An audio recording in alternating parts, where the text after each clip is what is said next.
Listen here, I don't give a fuck, man. Let me just come right in because I done had such a tough weekend that, hey, man, listen, let's get this show on the damn road.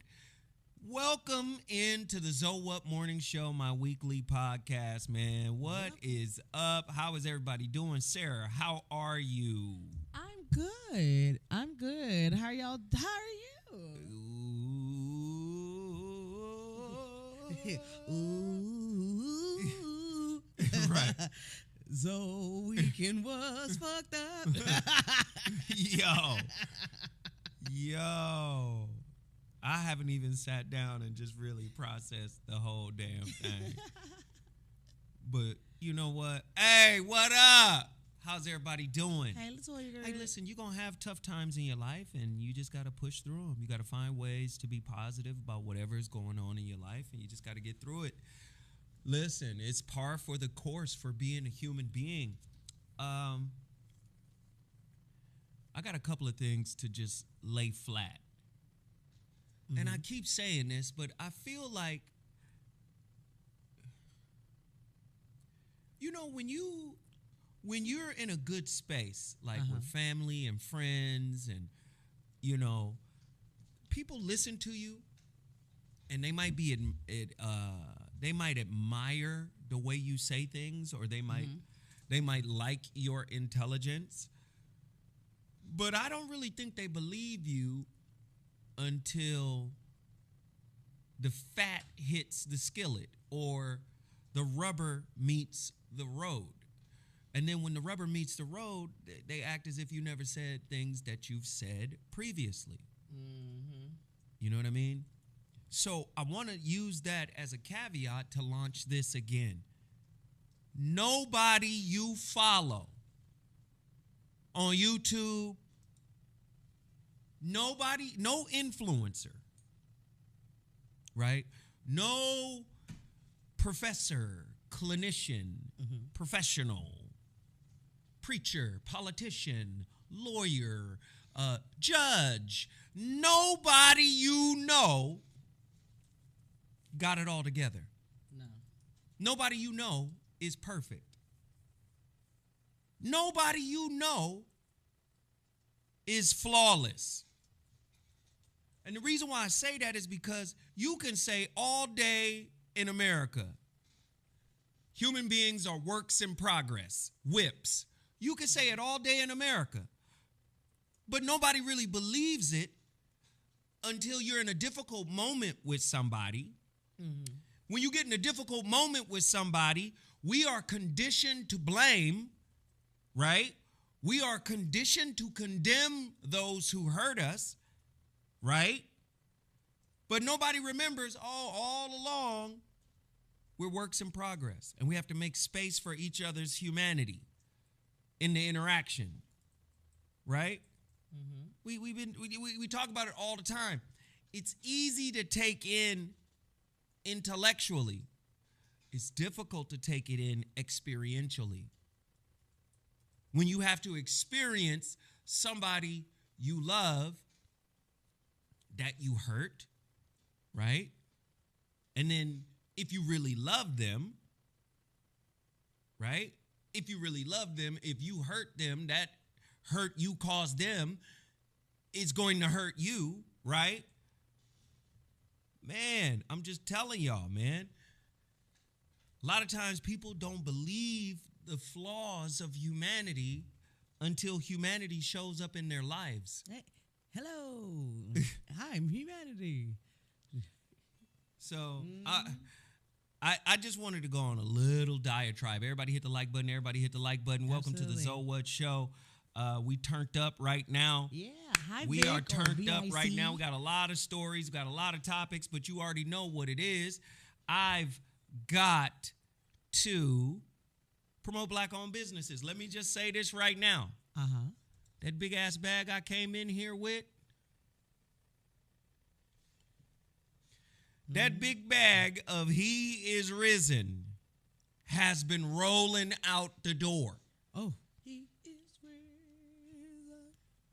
He is Risen is a libido pill, all natural libido pill that was created by none other than legendary herbologist Yes.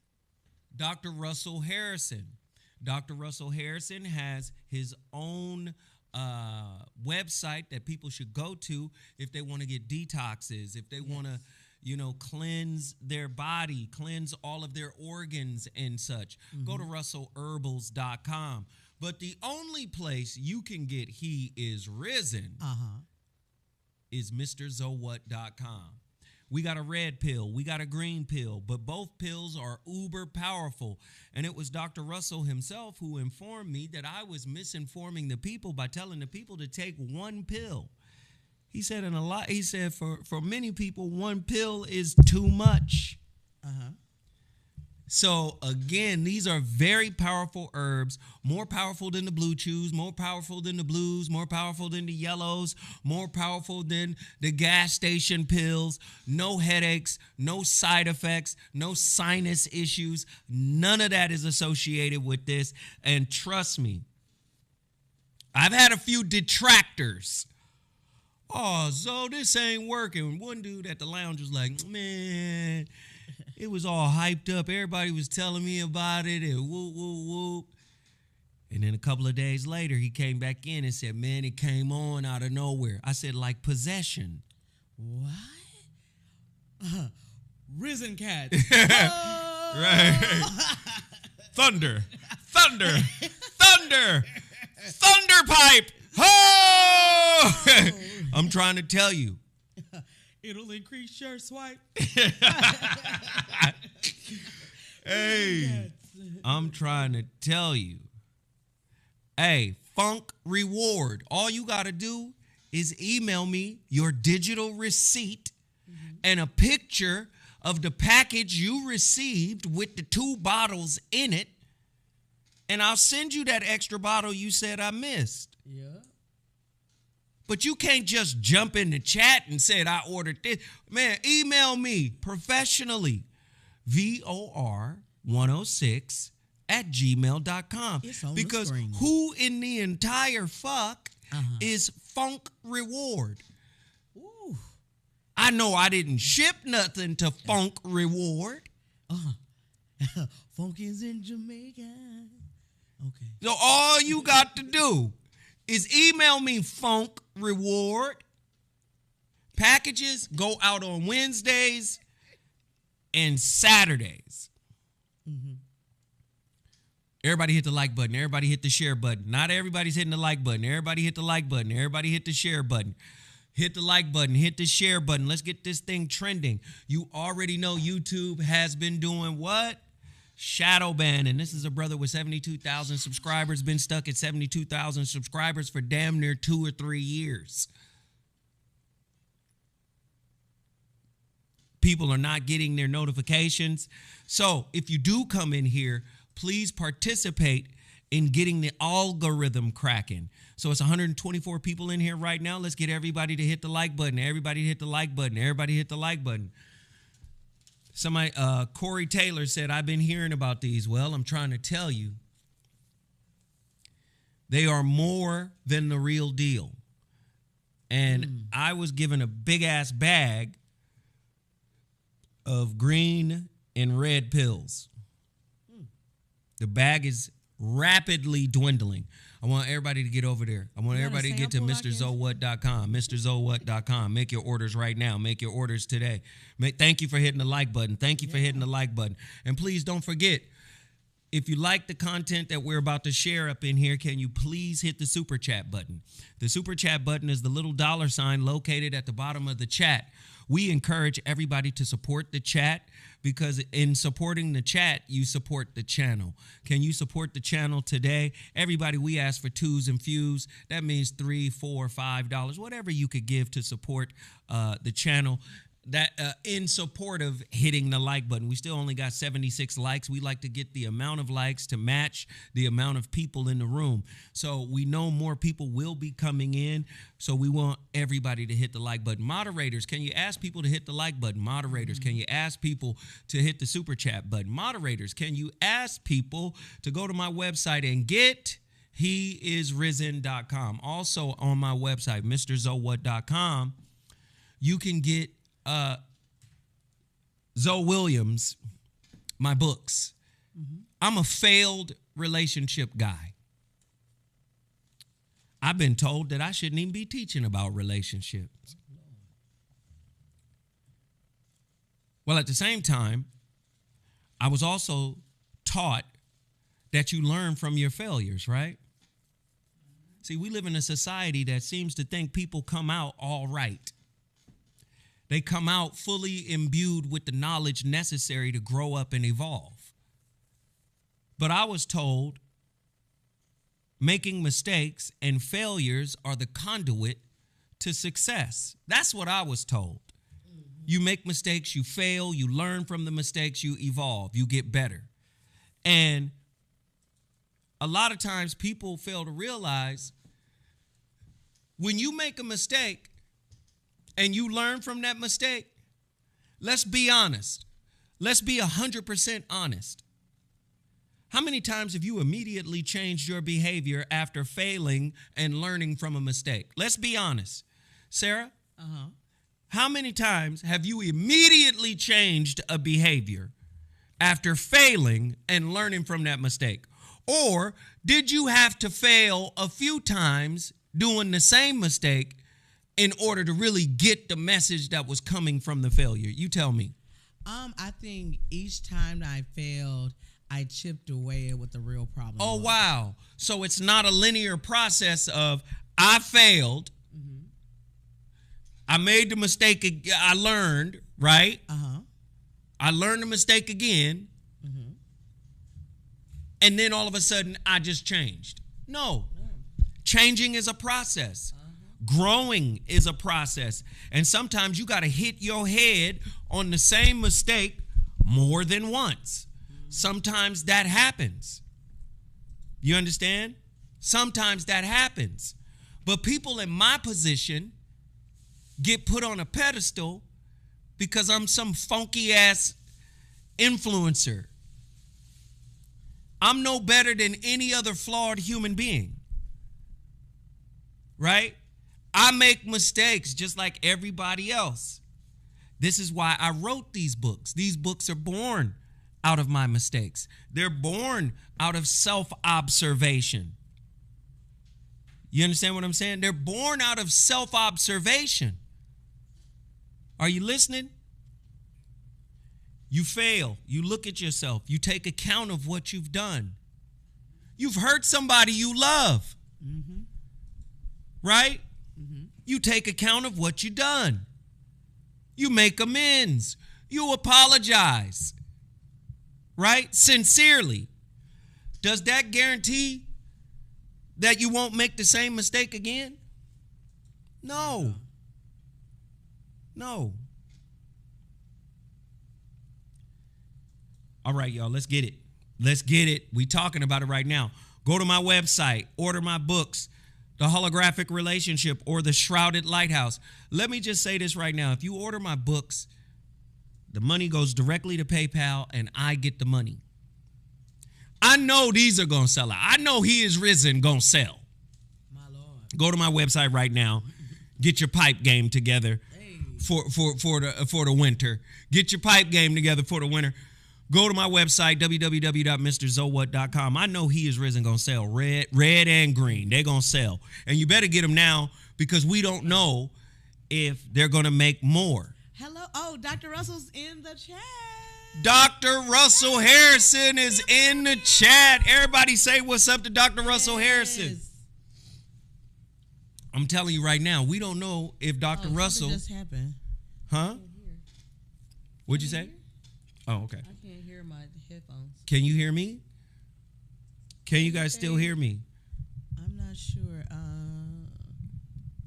See if they still can hear because my headphones. Damani Jones says, got some free samples though? I ain't got no free samples. But I will say this. We don't know. This is what I'm going to say. We don't know if Dr. Russell and his nephew going to be able to keep making these. We don't know. We don't know. Okay, I can hear now. You understand? You know why? Because they busy. They working with a lot of top level athletes right now. And how I had to get this bag of He Is Risen, brother had to leave working with a top flight athlete. I ain't gonna speak on nothing. Fly back here, make them, and then deliver them to me, and then go back there. So you better get them now. All I'm gonna say is get a book with it.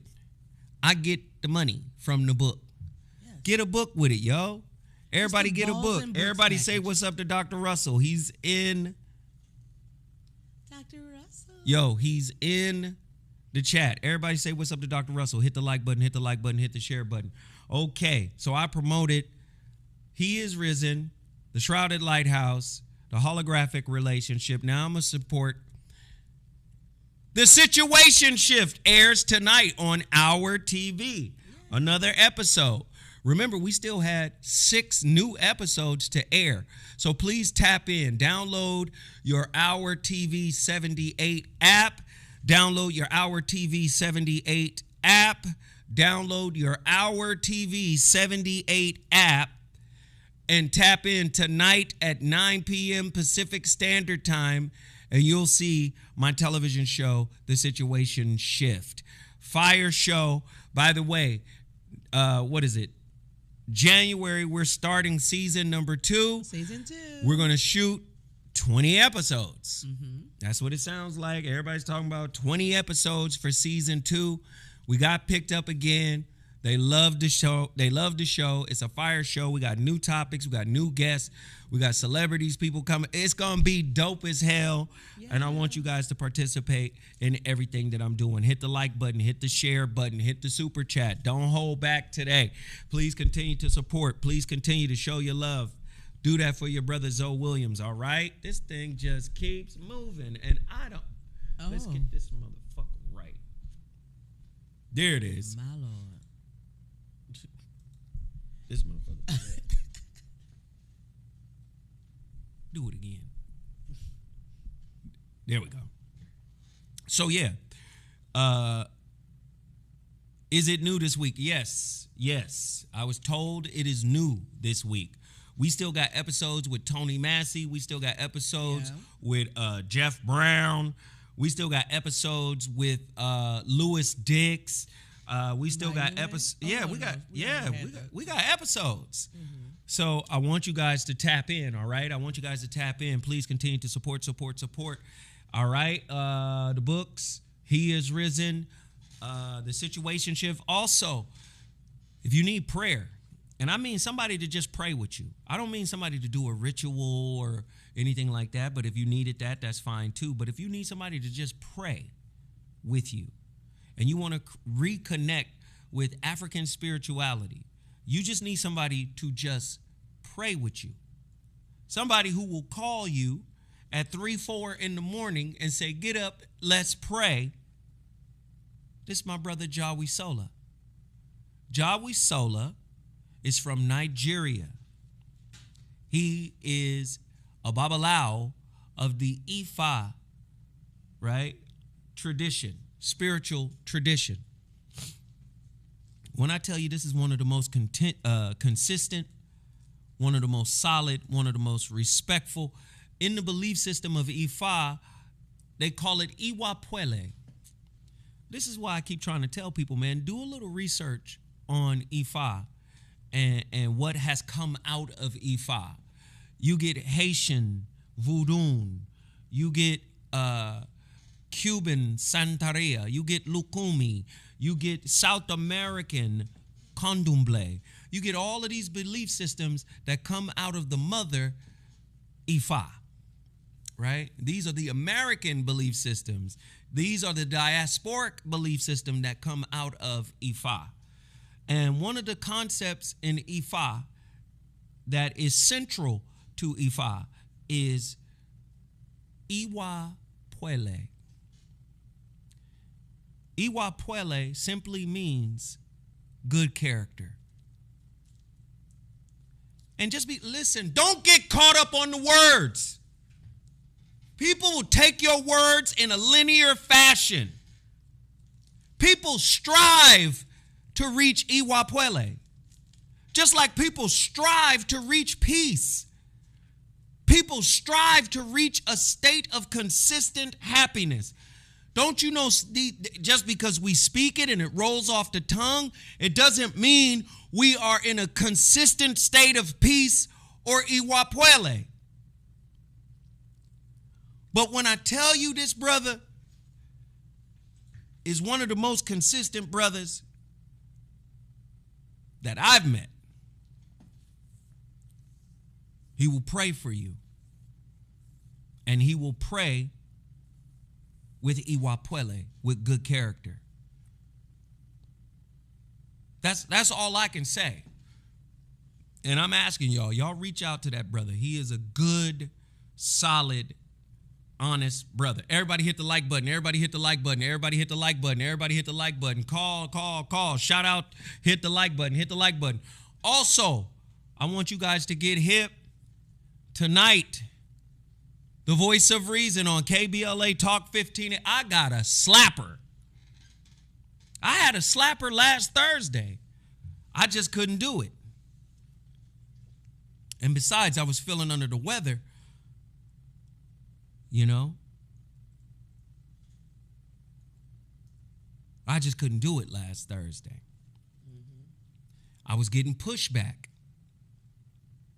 from my inner circle. My inner circle was like, don't do this. Why are you doing this? Why for? You understand? So I was like, and I wasn't feeling good. I said, I'm going to shut it down. But tonight, I'm coming with an all brand new topic. I'm not even doing the topic I was going to do last Thursday. Tonight, I got an all new topic, and I'm ready to cook. Now I'm curious of what you was going to do. Y'all got to tap in.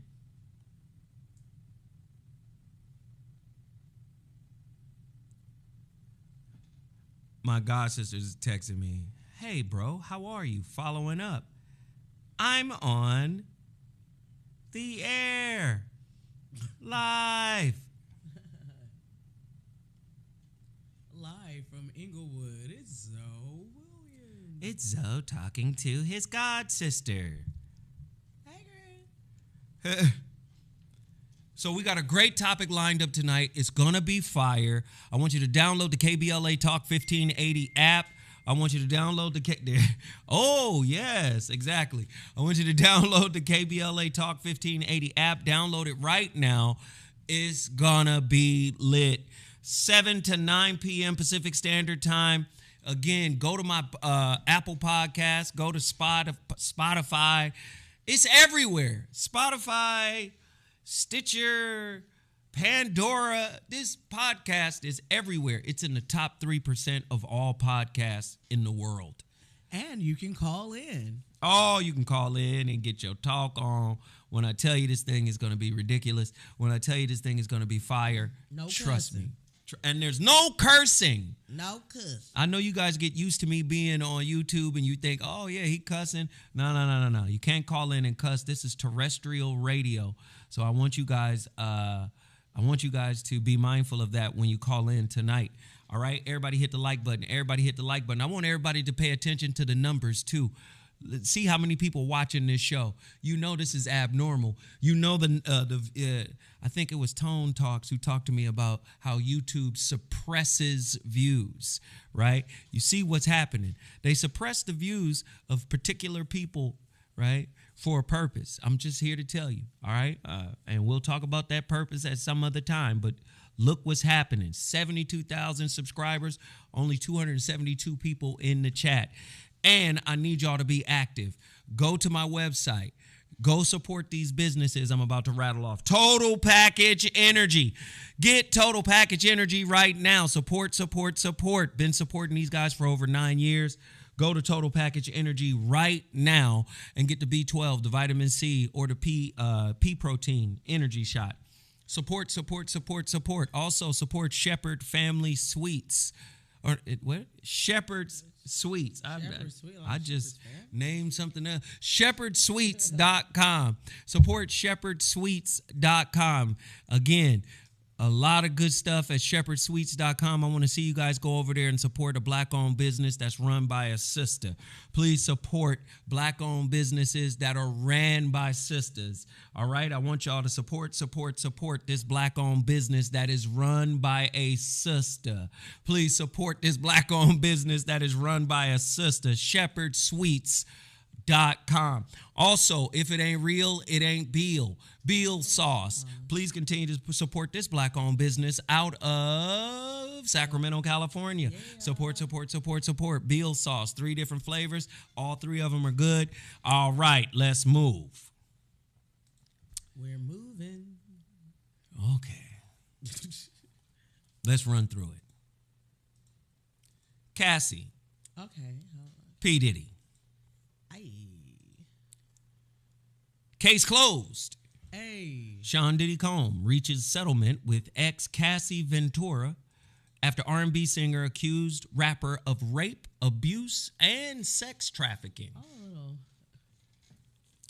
Sean Combs and his ex-girlfriend Cassie have reached a settlement just one day after she filed an explosive lawsuit accusing him of emotional and sexual abuse. According to the suit, rapper Combs, known as P. Diddy, signed Cassie to his record label and allegedly controlled her through a lavish lifestyle of drugs and alcohol. Sean Combs and his ex-girlfriend Cassie have reached a settlement one day after she filed an explosive lawsuit that accused him of physical and sexual abuse. The lawsuit alleged that Combs... That's not it. Okay, go ahead. I'm sorry. That Combs would supply the singer with drugs and then make her have sex with male prostitutes. The two were in a high-profile relationship from 2007 to 2018. The two reached a settlement on Friday evening, but did not provide any details about the terms. The New York Times reported. Here we go. Sarah, what are your thoughts? First of all, I think first of all that was Cassie Quick. And What is Cassie Quick? Cassie Quick is anybody that can get whatever evidence she had. Her receipts must be major. No, I believe her receipts were out of control because They were major. when you're that big time and somebody comes at you with those type of allegations and you settle that fast, that means that case, the prosecutor's case, was crazy. Oh yeah. They. In my opinion. Oh, in mine too. I totally think that she had everything that she needed to get him, and it was in his best interest. But like 50 Cent, the great troller that he is, he said that this just opened up the floodgates. They already got the girl from Danny Kane, Aubrey. She owned it already. She said, "Sign me up." Sign me up. So again, I'm sorry about the screen. I'm just interested to know, do you hold what has happened as a trump card for later on to use it to cash out? I'm just trying to understand the strategy. I think Is it about cashing out is what I'm saying?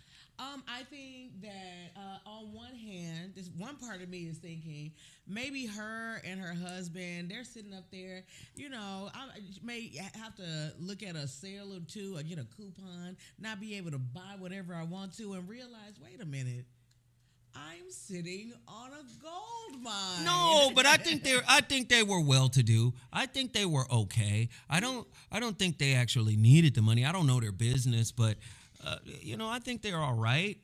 I'm just, because here's my thing. Shouldn't you just take him down because whatever he did was wrong? And of course, you're going to get the book deal. You gonna get paid for telling your story. She not don't do no story. I bet you what? Because first, Well, of no, all, they got an NDA in place. Yeah, I'm sure it's money or whatever. Like whatever he paid her, because he paid her more than the $30 million. It's allegedly he paid her like $100 million. She can't write no book. She can't do nothing. He shut all that down. She can't do none of that. Oh. But she could have done it if she hadn't have settled. If she hadn't have settled, at the same time, I'm just glad she's still alive, because it seemed like a lot of people that tried this before. No, I'm not saying that. I'm not saying everybody that's worked with Puffy ain't got nothing positive to say about Puffy. I understand that, and I'm not saying, you know, I'm simply not saying that, hey man, you know, Puffy is the good guy here. I'm not saying that, but what I am saying is, if somebody really did something to you, like authentically, truthfully did something to you, like what she's alleging, why not take them down? Why even go for the settlement? Because actually, even just filing it and what she put in there has exposed him anyway. You know what I'm saying? So to a degree, she don't have to pull the book out. It's in. She got paperwork. Right. She got paperwork. She signed. These are after. She for penalty of perjury. She put all of that in writing for him. Oh, and it's for in there. Everybody to see. Oh yeah. So therefore, it's in there. You know, but they come out. Of course, this is not an admonishment of guilt. All right, my nigga. Okay. But it sure looked like whatever she had, you didn't want that smoke. Yo, this is a bad year for Puff. This is a difficult year. A dog day afternoon. Because remember, Keefy D and him going, and then the internet blowing up and basically saying he did it because Puffy ordered it. Like, this has been a bad year. 2023 has been... Hey, yo, 2023 has been a trip for a lot of people, for real. This nigga's doing killer eats. He over there, he ordering up slaughters. But I mean, allegedly the car. What's the dude? He blew up the dude's car. She said somebody's car got blown up. Like, a lot of this came out in that. All right. This is heavy stuff. So, do you guys agree or disagree with what's happening with Sean Puffy Combs? Do you guys think these are his just comeuppance? And do you actually think that he had something to do with Tupac, allegedly? Do you actually think she had a super strong case? And guess what? Just like Sarah alluded to, legally, this don't mean just because he settled, he still can't go to jail. Because when you start talking about trafficking, sex trafficking, what you do is you pique the ear of the federales. Yep. You did what? What did Cassie say he did? And then when they come a-looking, that's something different. So yes, indeed, you can still get pulled in and sucked into a whole whirlwind of chicanery. Everybody hit that like button for your brother. It's free to do so. What's our next topic? Oh, the next topic is, why not just go here? Rakim Scarface to be honored by newly formed Paid in Full Foundation. Back to you, Zoe. I think that's important. I think Nas is involved in this. You know, the Hip Hop Grand Masters Award will not only honor Rakim and Scarface, but also empower them to continue, sharing the artistic landscape. Hey, I'm 100% behind this. I want to see hip-hop legends be taken care of. I don't think that hip-hop legends have to keep touring forever and ever and ever. You know, because as their audience gets older, I do believe that their market value tends to dip a little bit because they're not appreciated in our generations the way white artists are appreciated in theirs. I mean, if you look at, like you said, the Grateful Dead only had one album and they've been touring forever, right? Because white people still keep coming back to the Grateful Dead or the Rolling Stones, right?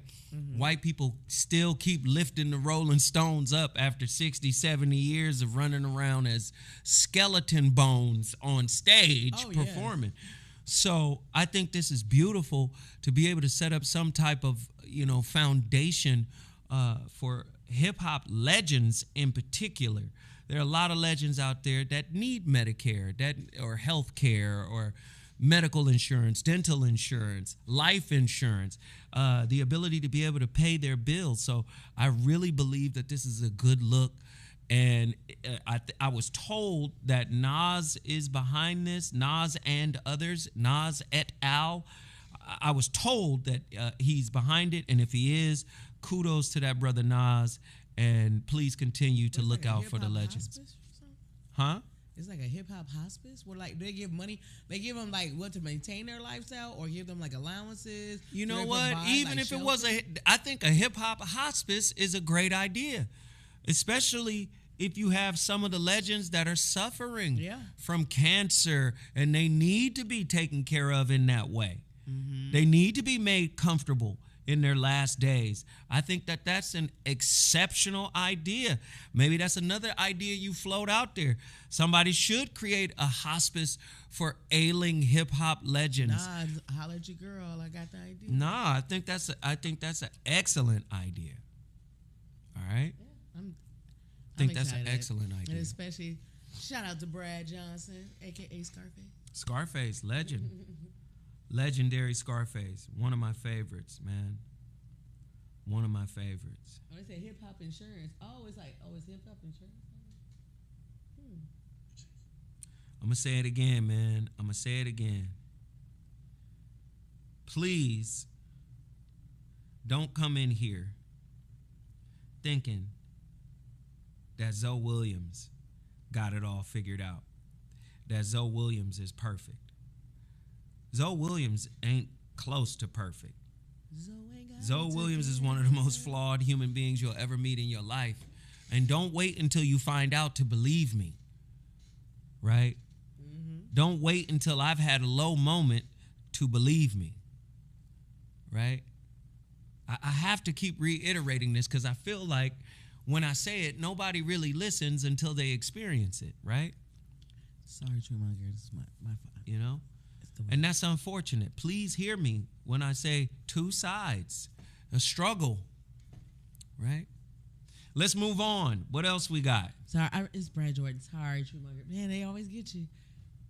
Sorry. What happened? I shouldn't have smoked. I misspoke about Scarface's name. It was. I know what it is, but go ahead. Sorry. Back to you, Zoe. Back to you. All right.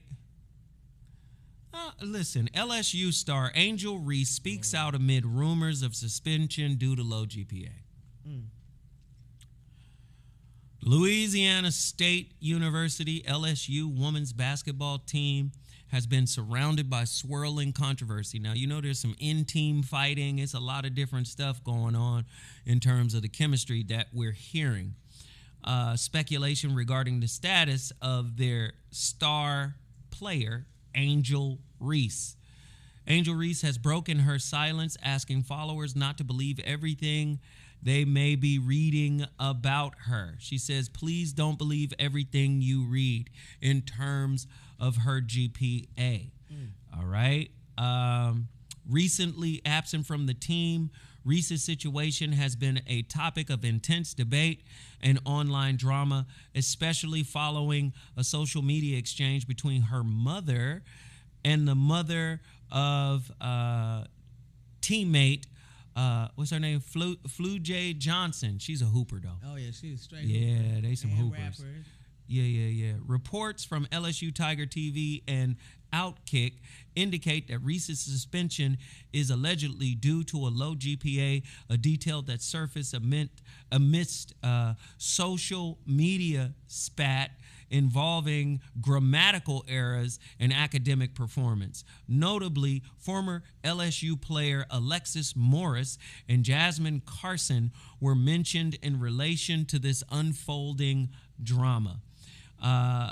Again, despite the rumors, Angel Reese has actively shown her support for her team through Twitter, steering clear of directly addressing the assumptions. LSU's head coach Kim Mulkey commented on Reese's absence, expressing her hope for the return by refraining from delving into the specifics of the situation. Let me just say this. Sometimes players are ineligible. So what? Yeah. On my son's 2019 Fresno State team, his junior year, one of the key players wasn't eligible and had to miss the first 3 games because he went back to do some work. You know, he had been slacking a little bit on his homework, but at the same time, you got to remember something else. These kids, especially during the summertime, especially going into the fall, their work schedule is crazy in terms of practicing sometimes twice a day, training every day. They have a lot of different activities that are going on, plus class. Then they got to study. After all of that, then they got to go back and do it all again. So sometimes it's just a little difficult to find the time and the space. I'm not making an excuse for Angel Reese. You got to do your work. You got to get your work in. But I can understand that the workload can become overwhelming. And if I'm not mistaken, I've heard that her status on campus is such that she can't even go into class because she's such a hero and a star and people are on her like that. No excuses. If you've been relegated to online class, that means you having to go to class is off your books. So now you got a little bit more time after practice, after workout, after training, after eating, whatever it is, travel, whatever it is you do, because you don't have to physically go into a classroom, you got to interface with that computer. And what's interesting also, you could take the computer with you. You can take the computer on trips and games. And I know sometimes that might be a little cumbersome, a little bit hard to do. But number one, it's normal for student athletes to fall behind. Number two, it's normal for some student athletes to be held out until they catch up. Number three, it's also normal for student athletes to catch up and then come back to their team and make a contribution. So I'm not going to drag the young lady because she may or may not be having some type of academic challenges. But I'm gonna lean to her side here when she says, don't believe everything you read. Because I don't know. Well, as a former student athlete, I can tell the thing because when I was playing volleyball in the 7th grade, that was the first time I actually got a C in my life. And I know the pressure of trying to perform and do your work, it's a lot. But anyway, student athlete, Sarah, what was your sport? No, but the thing is, it's 2 things. One thing is, that lets you know the faculty and staff at LSU do not give a fuck about Angel Reese because they would have just let her pass and let her play. So they don't care about her celebrity, at all. Yeah. I mean, it's cool, but they've done it in the past for others. Another thing is, and I have to realize it is the South, it's Louisiana. Okay, and then also with her, I think that but it's the honest. SEC. Yeah, remember, the SEC is no joke academically. Oh, absolutely, I know. But then also, it's to me, I think she's not getting enough credit for being honest. She could have paid somebody to do her work, but she went there and she failed herself. I applaud Angel Reese. Yeah. Hey, Dade Soldier, thank you for the super chat. And we have no sales of He Is Risen? That's crazy. You guys better get your orders in now because I promise you, the streets are starting to find out. And when the streets find out, they're just going to come to me and get the bottles. So I want you guys to order your bottles. Get them, get them, get them. And Thanksgiving is coming up. That turkey make you sleepy. Don't let it make all of you sleepy. Oh, damn.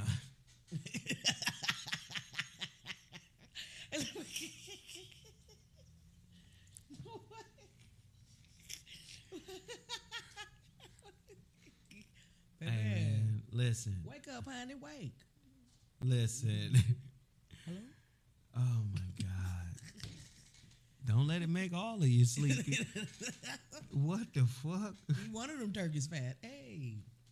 Hey, I'm sorry. Excuse me.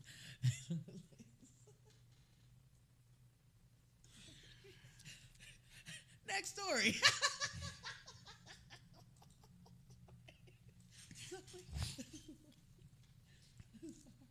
Hey, man, what the fuck is going on with this channel?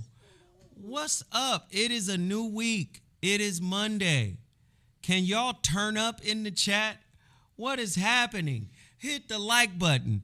Show your love. Start supporting the channel. We've been on for what? 45 minutes? One person hit the super chat. Dade Soldier. We appreciate the appreciation. It's $5. Can you believe that? Come on, y'all. Step up. Nobody has purchased their He Is Risen. That's crazy. See, anonymous knowledge seeker, sleepy meat. I'm telling you, don't have no sleepy meat. Sleepy meat. Sleepy meat. Please don't have no sleepy meat. Get some risen so you won't have sleepy. Okay, sorry. Back to you, Zoe. Back to you. Wheelchair meat. What? Okay.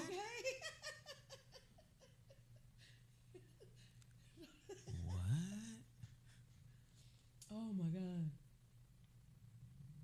Oh, let me shout out somebody. Somebody sent me a cash app. Let me shout them out. Oh, Corey did too. Oh yeah, I said go ahead, Corey. Yes. Angela King. Thank you. Thank you, Angela King. We appreciate it. Don't we have another topic here? Yes, and also during this time, just know, your girl got a cash app too. You know what I'm saying? Oh yeah, man. Please cash app the young lady. Girl. Hey, $ Sundays with Sarah. All right, let's get this all done. Right, next one is all right. Well, We got to get to it. We gotta get to it. We gonna see Eric. Eric Sermon Uh-huh. claims that hip hop is stagnant. Do y'all agree with Eric Sermon from EPMD? Do y'all agree with Eric Sermon's sentiment that hip hop is stagnant? Do you agree? Sarah, do you agree? I don't think that it's stagnant. I think it's on a decline. You don't think it's on a decline? I know. I think it's on a decline as So far then as you like do. substance. Yeah. I think. Okay. Yeah. I think it's on. You don't believe it's stuck. You believe it's falling. Yes. It's just like Got it. It has no Velcro right now. It's like the substance and the really essence of what hip hop is so lost because it's only just beats now. Hip hop is about beats because the words don't mean shit. That's because this generation is spiritually stupid. Mm-hmm. If we want to keep it a buck. Yeah. Spirituality has been replaced by the convenience of technology and fast cash that you can generate from technology. Yeah. Right? The work that it took to build an album back in the day has been condensed to the size of your phone. Mm-hmm. Right? So not only, and that's just the hardware of making albums. But when we talk about the spiritual software, back in the day, even an average person who was an average singer and an average dancer still had to put the work in order to be a celebrity. Do you understand what I'm saying? Like when I say average, they didn't have a voice like Donny Hathaway or Luther Vandross. Here's a perfect example. Sammy Davis Jr. Oh. Sammy Davis Jr. didn't have a voice like Luther or Donny Hathaway, he didn't. But he sang and got paid to sing. And it was unique. Unique enough. And not only that, he could dance, tap dance. Yeah. Not only that, he played the piano, he played the drums, played the xylophone. He was a talented little nigga. Do you understand? Back in the day, if you had an inkling of talent, you had to cultivate it and develop it. Yeah. Today, anybody can rap. Anybody can say, little motherfucker, shut your mouth. Little ass bitch, eat this. Anybody can say that. That's a hit. Little motherfucker, shut your mouth. What? Huh? And then the nigga in the back, ski. I'm like, it is, first of all, I don't know whose child was autistic, and they said, put a beat on it. Don't do that. Because it's like all the rappers, they're all like, these is remedial children. Like, these are not advanced placement children. Wait a minute. The raps are remedial, but the motherfucking rappers aren't. Don't do that. No, it's glorifying Tourette's and people that have nothing really to talk about, and they're manufacturing stories. Wait, how are me and Drew Mackey on opposite pages? He says, nah, Sammy Davis Jr. was a quadruple threat. Didn't I say that? No. Because you said that he had more than 4 talents. Maybe that's it. I'm confused. I'm very confused. Didn't I say Sammy Davis Jr. was a uber talented motherfucker? Didn't I? Didn't I just say that? Y'all ain't gonna run my blood pressure up today. I'm confused. Like, it's easy to take something somebody says out of context. It's easy. You can focus on a word. You can focus on the tone. You can focus on a whole bunch of shit other than what they said. Mm-hmm. Now, I said, take Sammy Davis Jr., who's not the greatest singer in the world. Mm-mm. Is Sammy Davis Jr. a better singer than Luther Vandross? No. Is Sammy Davis Jr. a better singer than Michael Jackson? No. But he inspired Michael Jackson. Yep. Is Sammy Davis Jr. a better singer than Donny Hathaway? Than Teddy Pendergrass? Than Genuine? Come on, man. I'm joking. But he had so much of it. Yeah. And back in those days, you had to cultivate whatever it is you had, all of it. If you had the talent to draw, you had to cultivate the talent to draw. He was an entertainer, and that's the thing. People are saying, when you have more than one talent and anything I get up here and do, you going to sit there and look at me and listen? Yeah, you're an entertainer. But Drew Mackey, how are we not on the same page is what I'm saying. I think I'm saying the same thing, unless you're saying Sammy Davis Jr. wasn't talented. Well, he only had 4 talents? Hey, man, look up that tribute that Michael Jackson paid to Sammy Davis Jr. On YouTube. It's called You Were There. All right? It's called You Were There. Look that shit up. Sammy Davis Jr. inspired the greatest entertainer to ever exist. Before Michael Jackson was the greatest entertainer to ever exist, James Brown was. Before James Brown was, Sammy was. Like, they inspired each other, man. What's going on? I'm confused. Let's get back on it. All right. Eric Sermon is right. The spirit of hip-hop back in the day. And we was having this conversation yesterday in the lounge. We had this one brother, super articulate. Always, he said, KRS-One should not be looked to for educative purposes. I said, man, what are you talking about? The man coined the term edutainment. Yeah, we giving Sammy his props. How did your ears invert it? Drew Mackey is not. Go sit down. Go to sleep, baby. Do you understand? We were talking about how do you not see what KRS-One did? He was the first one. When you listen to that Why Is That record, he breaks down the whole genealogy of the Bible. And it's really from its etymological roots, because he's telling you what people's name mean. He's telling you their ethnicity. You couldn't find that in a church nowhere in 89, 90. Do you understand what I'm saying? He's telling you where people came from. That's what hip hop was.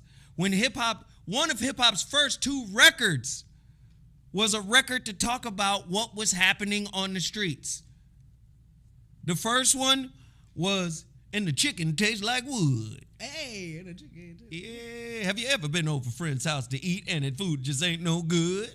Yeah, that's one record, Rapper's Delight. But then the other record is Melly Mel. Melly Mel was the template for the modern day MC. You may not like Melly Mel, but KRS-One is from the lineage of Melly Mel. The other record was The Message. Don't push me, 'cause I'm close to the edge. Hip hop was a vehicle for the unheard voice of poor kids in New York who had just come out of the Nicky Barnes, the Frank Lucas, the heroin era. They had just came out of that. They had gangs in New York, and hip hop as an artistic form helped recontextualize New York's youth. So the guy in the lounge was like, yeah, I wouldn't go to KRS-One to learn anything. And I'm like, whoa, wow. Blown away. It was KRS-One who coined the term edutainment. I am DJ Cool Rod. KRS-One smoked Melly Mel in a battle. Yes, indeed, but that's not the point. Typically, if the student is paying attention, he can overcome his master if he's paying attention to the lessons that the master taught.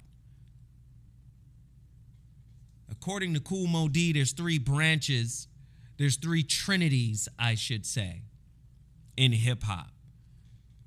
The first trinity in hip-hop, in terms of MCs, gives birth to the templates that the following MCs will follow. The first trinity of MCs in hip-hop is Melly Mel, Kool Moe Dee, and Grandmaster Cass. All three of these guys had three different specialities. Melly Mel is the bombastic rapper, the poetic rapper, the boisterous and loud rapper. And don't be a slave to no computer. That was my allergy. I'm sorry. Do you understand? But his metaphor game, way back, this is why those three MCs didn't really like Run DMC. They didn't like Run DMC because they felt like Run DMC dumbed down the template that the three MCs established. Melly Mel, poetic, bombastic. KRS comes out of this line.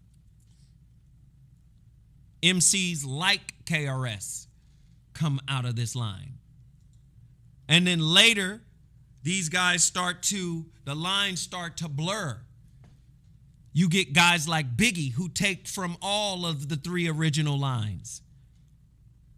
So when you have Melly Mel, who actually was the template for how modern MCs rap, because before him it was, yes, yes, y'all, yes, yes, y'all. Say ho, what's your zodiac sign? Oh, Virgo. That's what it was. It was call and response. The first dude, because the DJ was the centerpiece then. The first dude to step up and say, give me the mic, and I'm going to be the lead. That was Melly Mel. He set the tone. So Melly Mel, bombastic, lyrical, poetic, poignant. The voice is powerful. You get the Chuck D style that come out of Mel. Now, the other two styles. Grandmaster Cass, super slick, funny, got jokes, right? Can put jokes and integrate jokes into the rhymes. One of the greatest disappointments in hip hop, because his career was literally stolen out from under him from his manager, who assumed his rhymes and joined the group, the Sugar Hill Gang. The dude spells out his name in the record. Casanova. I'm the C-A-S-N-O-V. That ain't even you. You stole a rhyme book. And then replaced the name. And then you rapped your client's rhymes and then became a rap star in one of the first rap groups. That was Casanova, Grandmaster Cass. His whole career was stolen from him. Funny, witty, quick-witted, jokes. From his lineage, you get Big Daddy Kane and Jay-Z. This slick rhymer with the jokes, right? Punchlines, you know. That's what you get. Mo D comes with speed, vocabulary, and lyricism. So you got poetic, bombastic. You got funny, slick, right?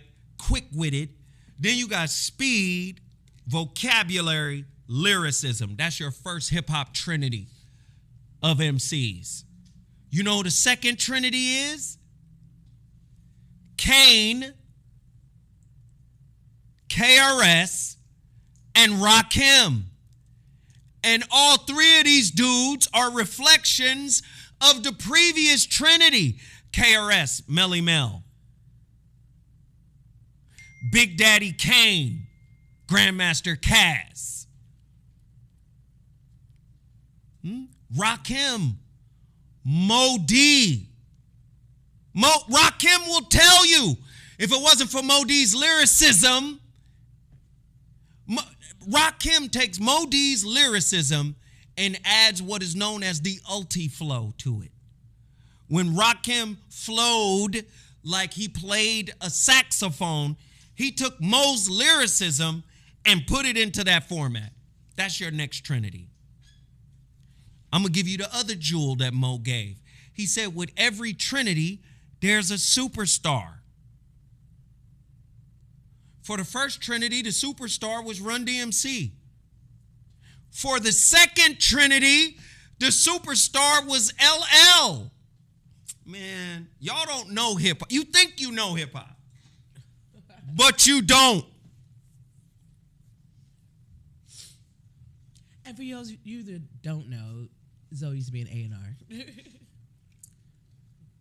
So when you know the history of it and where it all came from, and you start listening differently, you like, wait a minute. Eric's sermon really has something here. Hip-hop is stagnant. Because it was about pushing those original templates to their boundaries. This is going to take me, gotta do it, to Andre 3000's new work. Oh, yes. Okay, let me get the little thing for it. Sorry. I hope that you're the one. Not. You are the prototype. We'll tiptoe to the sun. Yes. He's a beautiful man, though.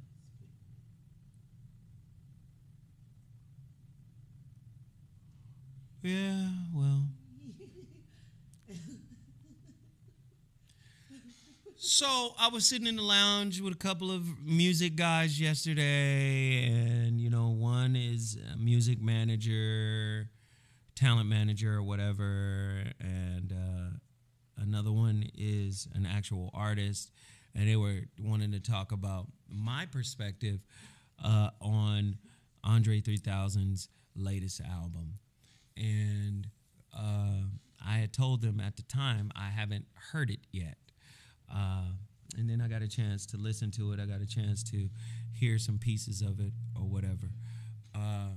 And yes, a lot of women are drawn to the Gemini. Let me just say, Gemini men, we gonna be magnetic. We got something different. And that's cool. I mean, it's cool. Oh, it's cool.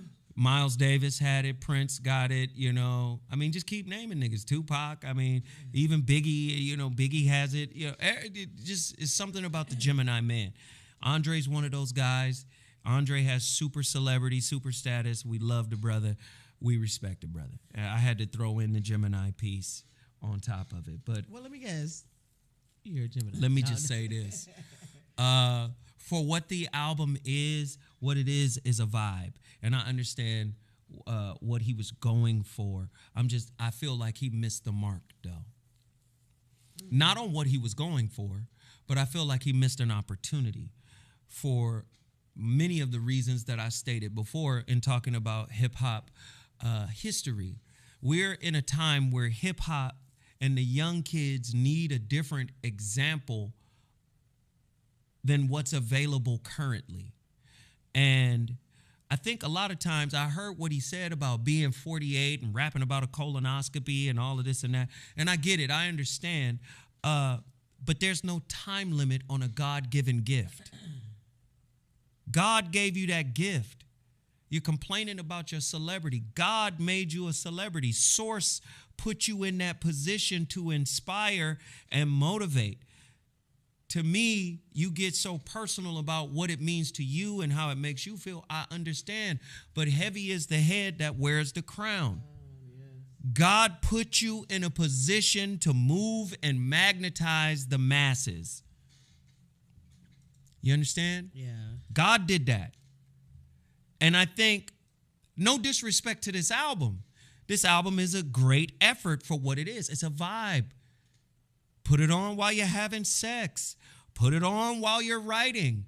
Put it on while you're meditating. It's a vibe. I totally understand it. No disrespect. We take the album. We appreciate the album. But in a time where the world needs your voice more than ever, to me, this was a missed opportunity. The world needs to hear about your 48-year-old experiences. And you say you don't have any rhymes, but you kicked a hell of a rhyme on Killer Mike's album.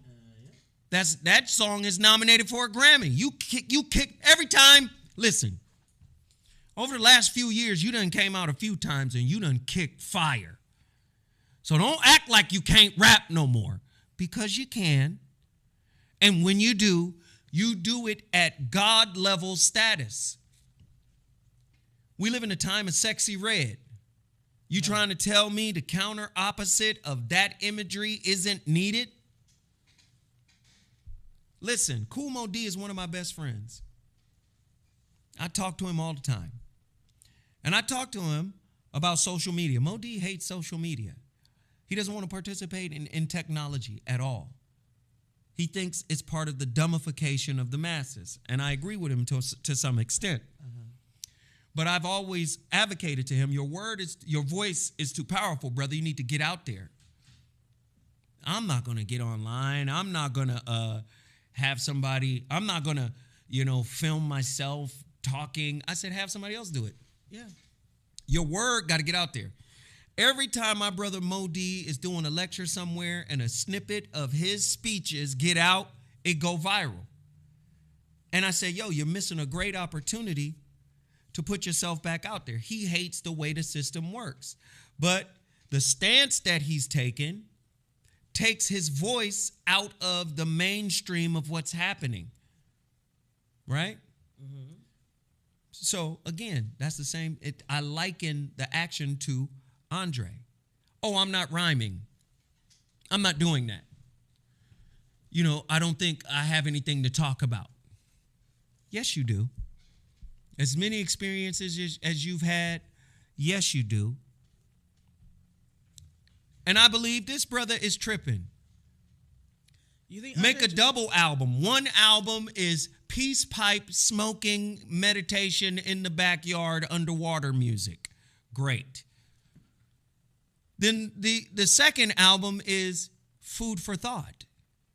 What I need you to understand about growing up spiritually. When we were talking about like hip hop and stuff like before, I said it's the beat now. Hip hop has just turned into a beat. no one really cares about the words. This is what I'm saying. And that's what. But the thing is now, all he giving you is the beat. All he giving you is it ain't really a beat though. It ain't. Oh, it ain't even. No. Beat. No. I haven't. I say I have not listened to this, and I don't. And maybe I've heard it because if it sounds like birds chirping, I hear that every day. I mean, people are saying it's a jazz album. It's like some meditative wind chimes and that's beautiful. But just understand, you're Andre 3000 because of the vehicle of hip hop. And I'm not saying you gotta do it a certain way. Listen, this is why I say a lot of people don't understand. A lot of people don't understand Michael Jackson. Michael Jackson understood his audience. Michael Jackson said, "Oh, I'm doing an album." I be having these arguments with people too. A lot of black people don't like the Dangerous album because it's got a lot of weird songs on it for them. It's a Dangerous Soul, 37 million albums or something stupid, 27 million, 17 million, I don't know, something astronomical. You know why it sold so many records? Because Mike split the sound of the album. How did he split the sound? If you listen to the first 6, 7 songs of Dangerous, these are all black records. New Jack Swing, She Drives Me Wild, Remember the Time, Keep It in a Closet, because he understood I have a black audience in America who fuck with my blackness. Jam, all these records, right? Yeah. The first 6, 7 songs on Dangerous. Then after Remember the Time, it gets weird, black or white. Then Who Is It? It just gets weird. Black people don't really deal with those records. You understand what I'm saying? But y'all don't understand the other half of the record is for his white consumer base. Europe. He understood that his European market was just as significant as his African American market. This is why when you listen to people talk, you say, what's your favorite Michael Jackson album? Most black people say Off the Wall, because Off the Wall is a black album. Disco, R&B, it's a totally black album.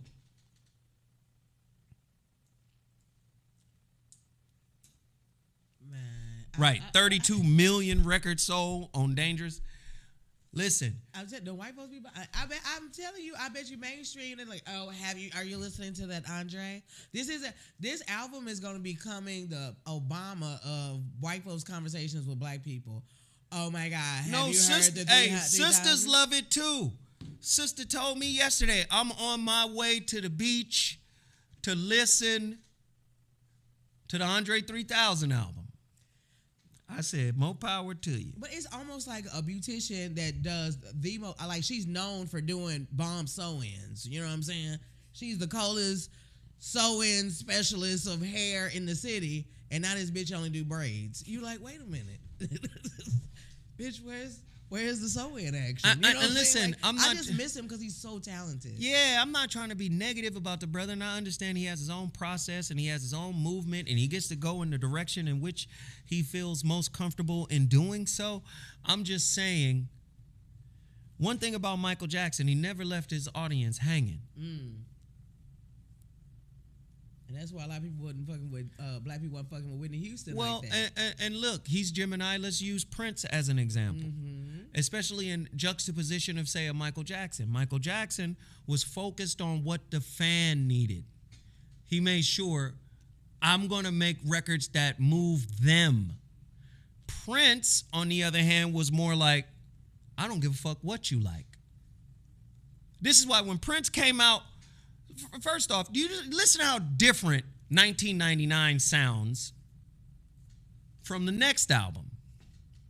Listen how different 1999 sounds from Purple Rain. Yeah. Sound totally different. Then, right? Listen how different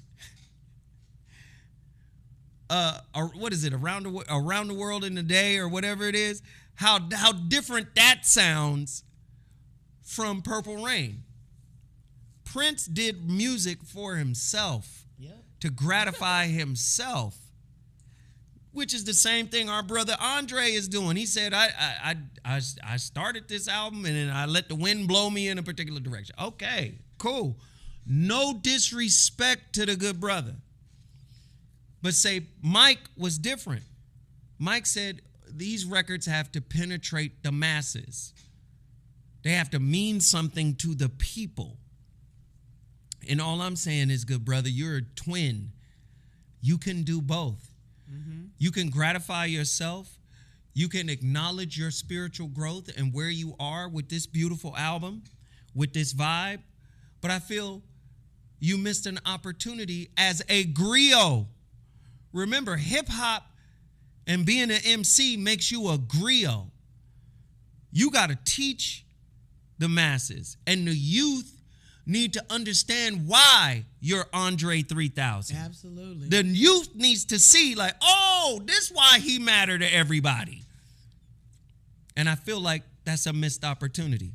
What from the chat, Anonymous Knowledge Seeker says people have to learn to appreciate music on a grander scale when it's good. First of all, hold on. Grander, a lot of people think just because, first of all, I think that just because caviar tastes more, costs more than some fried chicken, don't mean caviar nasty. I don't want that. I don't care how grand it is. Sometimes those are things you experience maybe one time, and you be like, I don't want it no more. Andre 3000's bars are like blankets. Like they at any time they make you feel warm. You know what I'm saying? His music, Outkast in general, to me, growing up in the South, was like soul food. You know what I'm saying? So come and get your soul food. Oh, yeah. Well. Yeah. Good old fashioned soul food. All right. Yeah. Hey. what's the homeboy? Gnarls Barkley? Yeah. CeeLo. CeeLo Gemini too. He stretch out into all different vibes and genres. He be singing, rapping, doing country. He be doing it all. Yeah. Touch it all, Dre. Touch it all. Don't villainize the vehicle that got you the notoriety you have. And I heard you talk about not liking fame. And it's okay to not like fame. But I feel like just like the instrument you use to convey a message, God used you and your fame as an instrument to convey powerful message to the masses, brother. It's all about perspective. Yep. If you choose to settle on a negative perspective of fame, then that's what it's going to be. Nobody wants to shift their perspective. They land on a perspective that feels good to them, that feels right to them, and you know what they say? This is the truth. That's not always the case.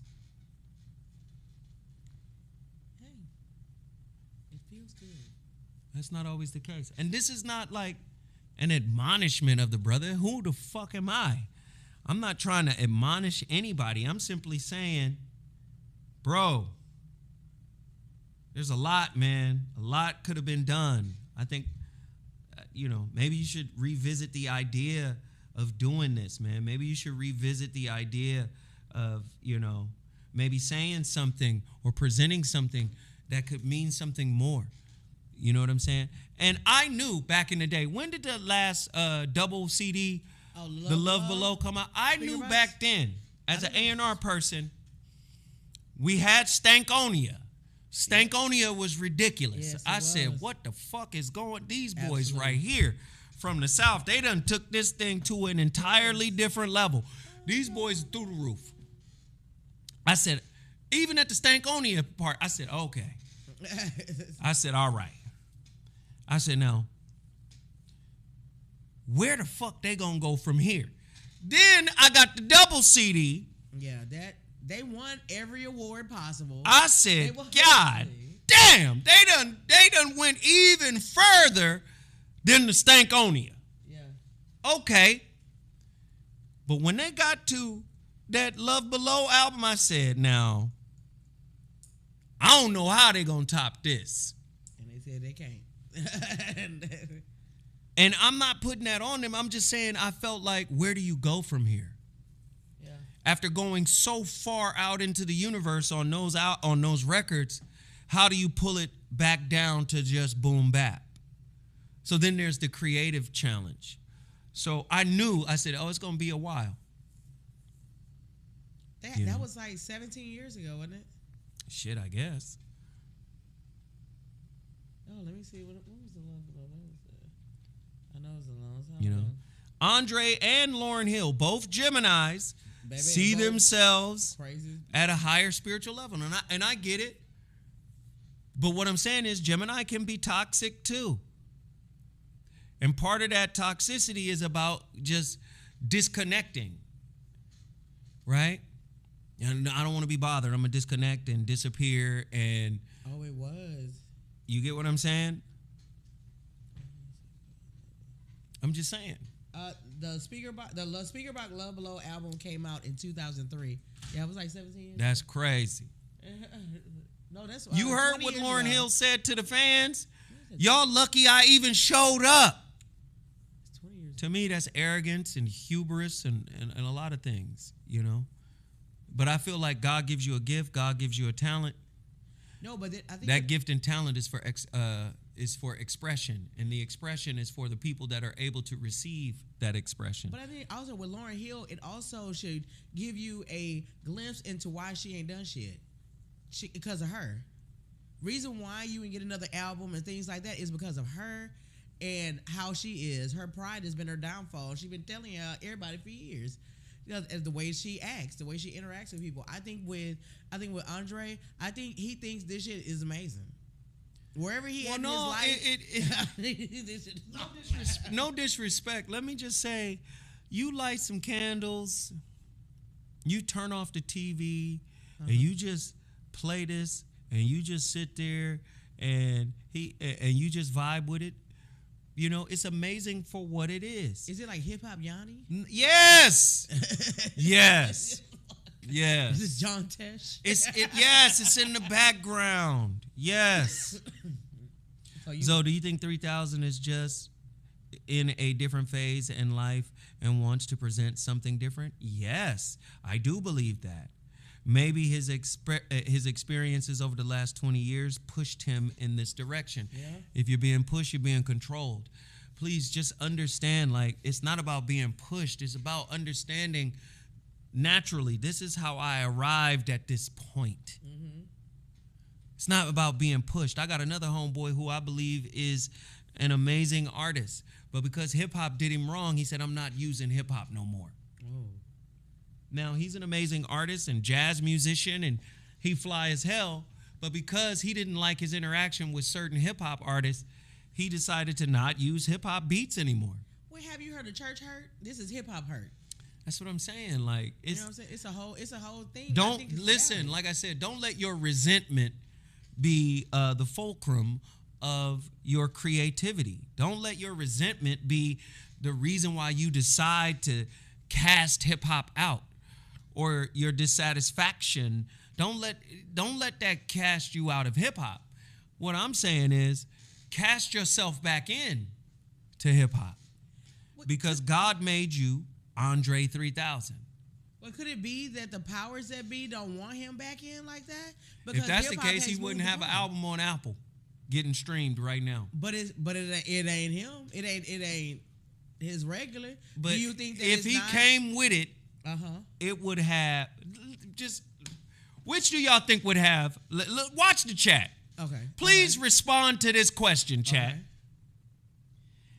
Which do you think would have a greater impact? If Andre 3000 dropped the album that he dropped on Friday, the New Blue Moon or whatever that is, or if he dropped an album where he's spitting bars upon bars upon bars about what he has learned through this process, about the state of hip-hop today, about everything that's going on in the world. Which do you think would be more fire? This album or the album with Andre 3000 unleashed lyrically? Y'all tell me in the chat. I'm waiting. I would hate.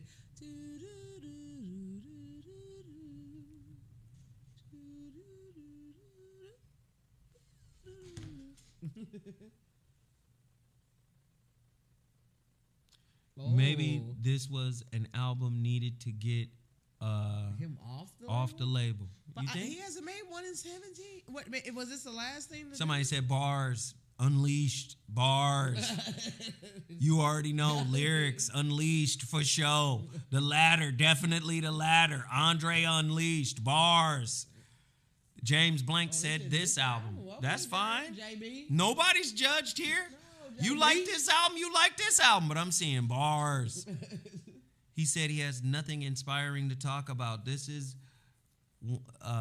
one is helping people deal with these terrible emotions. Oh, could that actually be him not saying anything actually be more powerful than him saying something?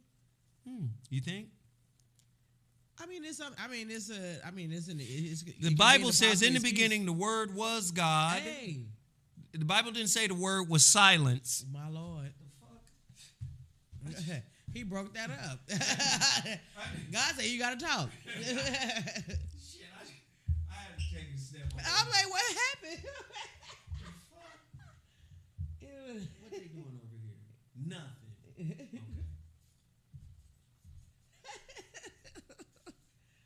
Oh, there's a lot of. Let's see.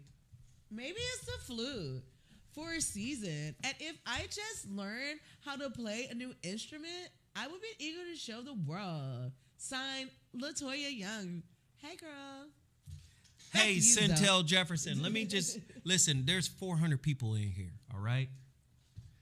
And I know you guys are enjoying this conversation. I know it's an epic conversation. We're talking about hip hop. We're talking about Andre 3000, and we're talking about him in deep reverence and respect because he's our brother. We love our brother. And I got the album. I supported it as well.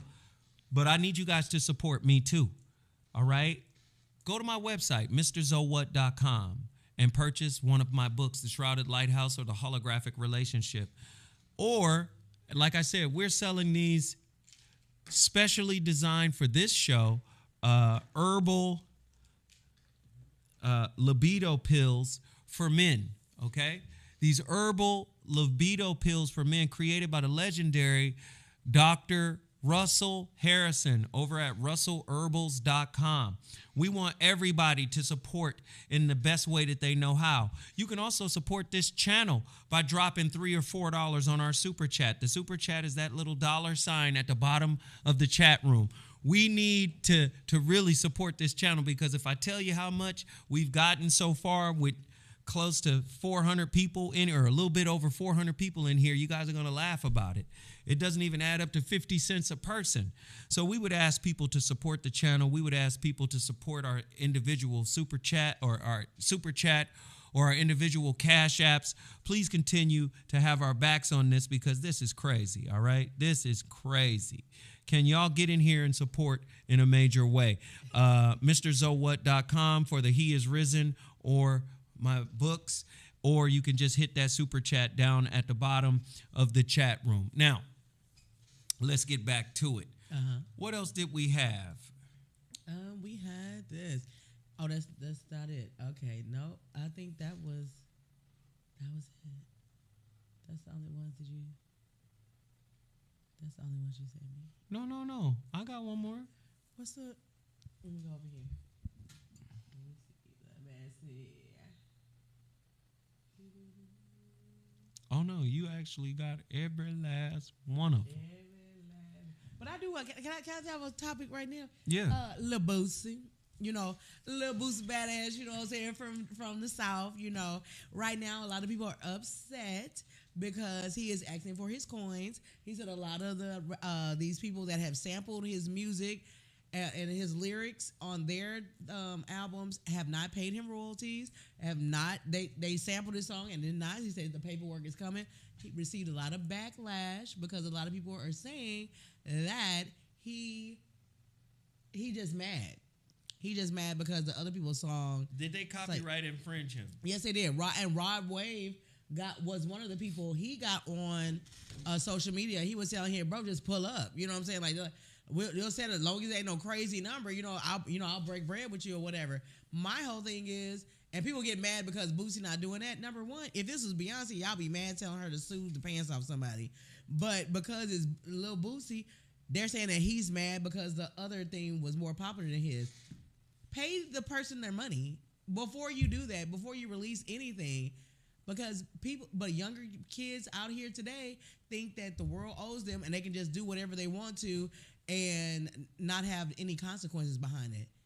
It's a music business. You can do all this stuff on the internet if you want to. So you agree with Boosie wanting to sue these people? Yeah. Yes. Yes, because that's copyright infringement. Give me my coin. You create intellectual property and people think they get to just take what you say.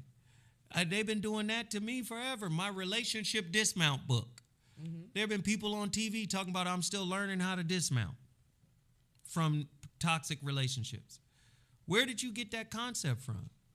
Mm-hmm. I mean, I had somebody tell me to my face, yo, we're going to write a book called The Spiritual Dismount. I said, what? Wait a minute.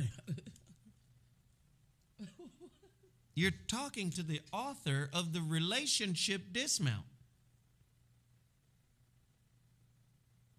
What? Like, I didn't understand it. Told me to my face. Yeah, we're thinking about writing something called The Spiritual Dismount. Huh?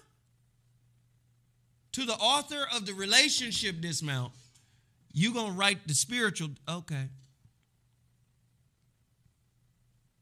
All right. Yeah. Yeah, but people just think that it's because I can click it, I can download it, whatever, and I can say something over this track, or I can use your words. That it's not there. That's why patents and trademarks and all these things are copyrighted for a reason, because it is intellectual property of that particular person. Right. That's your thing. Just all you have to do is cite your source. That is so simple. But you go into it and you got to have people like really get in your life with some paperwork when you decide to do whatever you want to do. Listen, part of being in the music industry, let me just say this again. This is what made Michael and Prince so powerful, and I believe ultimately led to their downfall. The only real estate in the music industry is intellectual property, i.e. publishing. Michael Jackson owned 50% of Sony ATV Publishing. There was over 900,000 records in that publishing. It's worth $1 billion annually. That's real estate. Yeah. When you own the publishing, that's real estate. That's boardwalk. Okay, board. That's all of it. That's Park Place. You got real estate. That's what that is. Mm-hmm. Just like a black man owning real estate in Bel Air. Bel Air was one of those redlining cities, like what? Beverly Hills, Bel Air? No. No. Y'all remember the Godfather, the Black Godfather? Yeah, Charles Avant. Clarence Avant. Clarence, that was Charles. And Charles, they called him Charles for short. No, they didn't. Right? You remember, watch his documentary. It talks about how he really couldn't get into Beverly Hills. Yeah. Because of his skin color. Who is the celebrity that helped him? I forgot. All I'm saying is, don't get it twisted. Like, they was redlining you owning your own publishing. Yeah. That's why the music industry is set up to buy your records or to buy your art with a loan. I'm going to loan you the bread to make the record. I'm going to loan you the money to live while you're making the record. But I own your masters with the money I loaned you to make the record. And I'm going to recoup all of my money off top before you get your money back. So if I threw $2 million at you, your record better be damn sure hot to be able to pay me my $2 million back and then make you 2 more million. Your record better be on fire like a motherfucker. Because if I bought you a pack of gum, I got a receipt for Bubblicious. It's in the books. It's in the books. Do you understand? That's how the music industry worked. Like I said, Prince was the same way. He fought tooth and nail to get ownership of his masters. Isn't it ironic? Shortly thereafter, he got full ownership of his masters. He passes a man. Isn't it ironic that both of those brothers had suspicious dealings around their will, their last will and testament? So the mama of Michael Jackson got a will, and then the lawyer and them show up with a different will that she didn't. That's the will. Wait, Miss Jackson, hold on. We got another will. And like,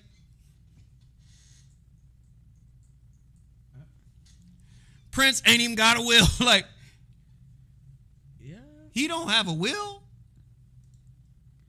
How is that possible? Then the very same monsters that Mike was talking about in his later years when he said Tommy Mottola was the devil. Yep.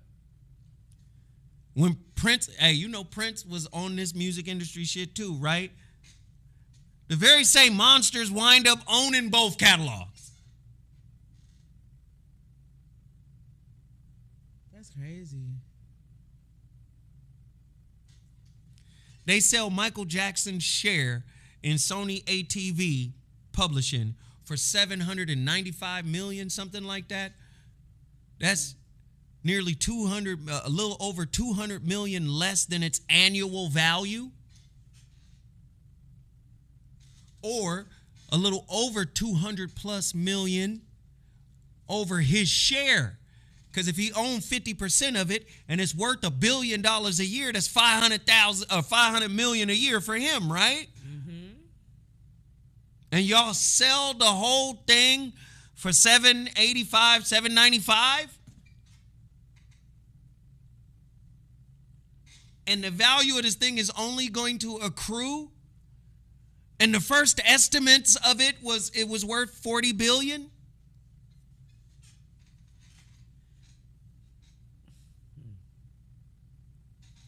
So the estimates are it's worth $40 billion.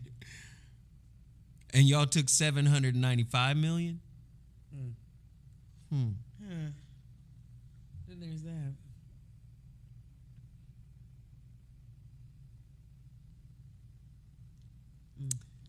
Can I have a last story here real fast? Yeah. All right, this right here. Have you heard of a woman named Amelia? I'm gonna chop up the last name. You know me, Bassanio Lanier. This is a woman that I think it's been kind of alleged throughout history and stuff, but it's kind of resurfaced lately that a black woman actually wrote 7 of Shakespeare's plays, and that actually he was slightly like illiterate. I believe it. Yeah. Listen, black people did it all. Yeah. I mean, it's like some people are saying like this actually explains like Othello and different other plays. yeah, because written about the Moor. Mm-hmm. Othello the Moor. Yeah, and the depth of the story and different things that he could have never known like these things in order to write about them. I 100% believe this. I don't have any facts or proof, but it's plausible. It's plausible. White people got everything from black people. Somebody sent me something the other day that said they found Pythagorean's theorem on some kind of plate, some type of stela that was 1,000 years older than him. What? Oh my God. Black people own everything. We created everything. You know? Can I tell y'all something, though? I want to go back to what I've been stating earlier. Mm-hmm. Do you know you could have a rocky relationship with black women And black women, do you know you can have a rocky relationship with black men, but we still love each other? Do you know that that's possible? Yeah. I mean, let's just be honest, man. Everybody came from this place, man. And everybody got different beliefs and ideologies and perspectives and perceptions. Everybody got different shit on the table, right? And based on how you were raised, based on what you modeled, or based on what you didn't have to model, you're going to have some struggles. But that don't mean you anti-black woman unless you declaratively state that. Zoe Williams is not anti-black woman whatsoever. And I'm not anti-black brother either. I support my brothers as I support my sisters. I do me? I know. Right here. Huh? You have a black woman right here. Why would you even have me around? Come on, man. When you got here, Yeah. was it a black man who took advantage of you, or was it a black woman? It was a black bitch named. Okay, Don't do that. Now, don't do that. I'm sorry, my pressure didn't went up. I'm sorry. The lady charged you $800 to meet me. Yeah, said it was like because you could only meet people through an agency. And what did I do for you? Yeah, you hooked me up. First of all, you told me she's a motherfucking lie, but at the same time, all the connections, pretty much all the connections I have, and the people that I know and I work with and have worked for, because I met you. They all came from people that knew you. That shit crazy to me, man. People get me twisted. They get me mixed up. Yeah. Oh, maybe I know some people that you might classify as anti-black woman, but I certainly am not anti-black woman. They never used to go back and watch some of the VORs where it was a panel of nothing but black women. I gave them all a shot for nothing. And I had my own radio show that you gave me. Yeah. I gave her a show for nothing. Who? Me? Oh, I think you funny. Here's a show. Like for nothing?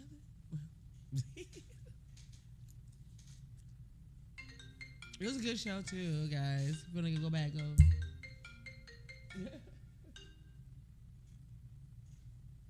Mo D.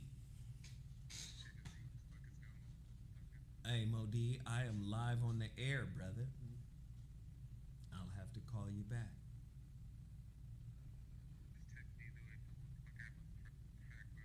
I'm going to call you in about 10 minutes when I get off, all right? All right.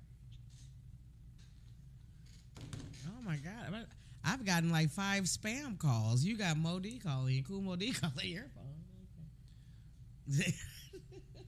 I'm just saying, like, I'm not. Listen, I could be mad as fuck at you and say some of the most disrespectful, crass shit in the world, but that don't mean I'm anti you. How many of you speak out of anger and disappointment and frustration? And then realize, oh, this is just me blowing off, getting some shit off that I want to say, but not really meaning what you say. There have been people that do that. We do it all the time in relationship. And if you stay tuned tonight to the Voice of Reason, we got a whole topic around that. When you say shit that you can't take back and how to recover from it, it's gonna be fire. You should do a Who show. has the misconception of you being anti-black women? A lot of, It's funny, man. A lot of people seem to think that. A lot of people, when I first got to KBLA, a lot of the female hosts over there, the black woman host over there, oh, he's like Kevin Samuels. Really? Okay. Oh, I just thought of a topic. What about wheelchair love? How to roll with somebody when they can't stand up for you. What? I'm doing that shit tomorrow. Text me that shit. Oh my God. Wheelchair love. Wheelchair love. Yes, rolling. That's funny. That's funny. That's comedy. Lloyd Hinton done showed up. Lloyd. Hey, man, we appreciate y'all. When y'all can do it, we appreciate it. Aunt Holmes, thank you. I hope you guys enjoyed the hip-hop dissertation we had today. That was hip-hop church. That was hip-hop church. Ridiculous. Thank you, brother. Oh, Cedric Merriweather said he in a wheelchair. I'm a Tony. Centel Jefferson, thank you. We appreciate the two fuse and the fuse and the twos and fuse that we've gotten. Hey, listen, I want you guys to tap in tonight. It's going to be a great show tonight. I want everybody to show their love. I want everybody to show up. Listen, you might not get a notification. I'm just telling you, wherever you are, in whatever city you're in, please just set your clock. 7 p.m. over here on the West Coast. That's 10 p.m. on the East Coast. You know how to do it. I would love for you guys to support tonight. It's going to be a powerful topic, powerful show. KBLA Talk 1580. Download that app. And don't forget, He Is Risen will be rolling out all week. If you don't get yours now, I fear that as the days roll on, my inventory is going to get lower and lower and lower. Also, if you buy if you buy pills for one head, get a book for the other head. Go to my website, MrZowhat.com. Please continue to support. I appreciate everybody for tapping in and tuning in. Thank you, y'all. We out. Deuces.